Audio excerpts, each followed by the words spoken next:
It was a quiet Tuesday morning at the Main Street Market, a small grocery store nestled in the heart of a bustling suburban neighborhood. The store's shelves were stocked neatly with fresh produce, baked goods, and everyday essentials. Among the regular customers was a familiar face, David Harper, a well-respected banker known throughout the community for his integrity and generosity. David was dressed in a sharp navy suit, his tie slightly loosened after a long morning of meetings at the local credit union where he served as vice president. He had just stopped by the store to pick up a few items for his family's dinner that evening.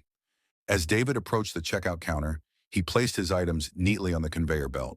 The clerk, a young woman named Emma, rang up the purchase with practiced efficiency. When David reached into his pocket to pay, he pulled out a crisp stack of cash, several $20 bills. Emma hesitated, her eyes flicking nervously toward the bills. "I'm sorry, sir, but we're not accepting cash payments right now." David blinked in surprise. "Excuse me?"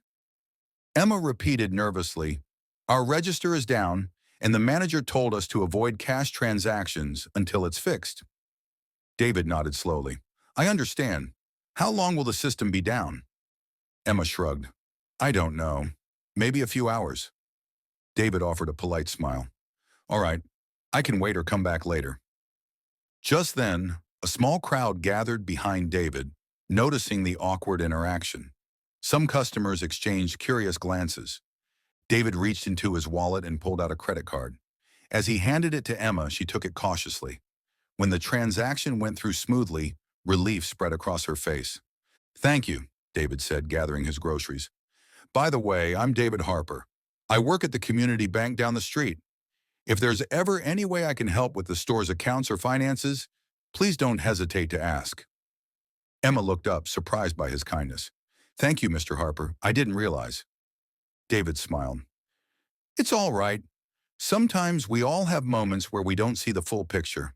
I appreciate your honesty." After David left, Emma confided in a colleague, "I guess I was just nervous. I didn't expect it to be him, the banker who's always helping local businesses." Word of the encounter spread quickly through the community, sparking conversations about assumptions and respect. David later met with the store's manager to discuss ways the store could improve customer service, especially toward people of all backgrounds. He also offered to organize financial literacy workshops for the staff and local residents, emphasizing the importance of community trust and support. Reflecting on the incident, David said, "Everyone deserves respect, regardless of how they look or where they're from. Sometimes a little understanding can go a long way." Emma agreed. "I learned that day to never judge a book by its cover and to always approach people with kindness and professionalism." The store continued to thrive as a welcoming place, and the community grew closer, united by moments of awareness and growth.